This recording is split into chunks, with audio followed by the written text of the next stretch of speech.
उसकी परवरिश ना करें। जी, टाइम है। Thank you so much. मैं तर्कों की श्रृंखला में राउंड 2 के लिए मुफ्ती साहब को आमंत्रित कर रहा हूँ। आपके पास एक बार फिर से 7 मिनट का वक्त है। शुक्रिया। जनाब जावेद अख्तर साहब कई मरतबा दोहरा रहे हैं कि फेथ का मतलब बताइए, फेथ का मतलब बताइए। मैंने बता दिया, फेथ सही भी होता है, गलत भी होता है। और आज हम फेथ पे बात नहीं कर रहे हैं, हम ट्रुथ और डज गॉड एग्जिस्ट पे बात कर रहे हैं।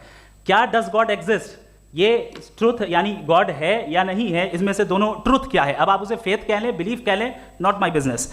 उसके बाद आपने कहा कि भाई सवाल करने से मजहब रोकता है। मैं कहता हूं जो रोकता है वो रोकता होगा, मैं नहीं रोकता, बल्कि सवाल करें, सवाल करना चाहिए। सवाल कर करके तो हम आगे बढ़ते हैं, तरक्की करते हैं, और इसीलिए मैं आज यहाँ पे आया हूँ। लेकिन सवाल सिर्फ खुदा से नहीं होगा, आपसे भी होगा। सवाल एथिज्म से भी होगा, सवाल सिर्फ मजहब से नहीं होगा, सबसे होगा। और आज मैं सवाल करूंगा और उम्मीद है कि आप जवाब देंगे। अभी तक आपने वैसे कॉन्टिंजेंसी आर्गुमेंट का कोई जवाब नहीं दिया है। चलें, आपने कहा यूनिवर्स के बारे में इटर्नल क्यों नहीं बोल देते। ये चूंकि लॉजिकली पॉसिबल ही नहीं है कि यूनिवर्स इटर्नल हो। यूनिवर्स एक कॉन्टिंजेंट चीज है जो टाइम एंड स्पेस के पाबंद है, टाइम एंड स्पेस से बाउंड है।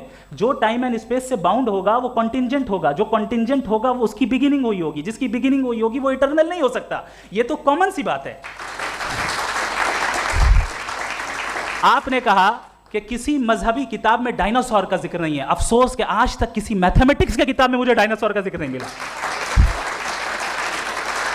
तो इसका मतलब मैथमेटिक्स की किताब बेकार है? नहीं, उसका वो टॉपिक नहीं है। रेवलेशन का और मजहबी किताबों का टॉपिक ये नहीं है कि आपको आके बताए साइकिल कैसे बनाते हैं, या आकर ये बताएं कि जो है डायनासोर कब था। वो तो मोरालिटी सिखाने आया है, गॉड के बारे में बताने आया, नॉन फिजिकल रियलिटी की हकीकत को सिखाने के लिए आया।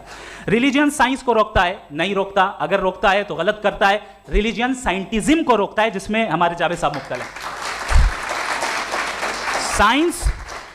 साइंस और साइंटिज्म में फर्क है।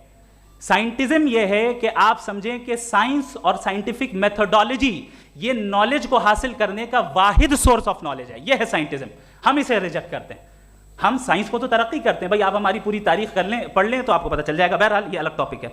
उसके बाद इन्होंने एक लफ्ज़ कहा, वेटिकन ने फतवा दिया। वेटिकन का फतवे से कोई ताल्लुक नहीं है, दोनों कॉन्ट्राडिक्टरी अल्फाज हैं। उसके बाद उन्होंने कहा कि भाई हमें नहीं मालूम। अगर नहीं मालूम तो क्लियरली कह देना कि नहीं मालूम है, इसमें क्या हर्ज है।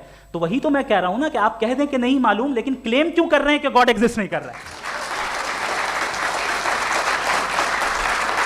आप कह दें नहीं मालूम है, हो सकता है हो सकता ना हो, लेकिन आप क्लेम कर रहे हैं। The moment you say God does not exist, this is a claim, and now the burden of proof is upon you to, जैसे हमारे ऊपर है।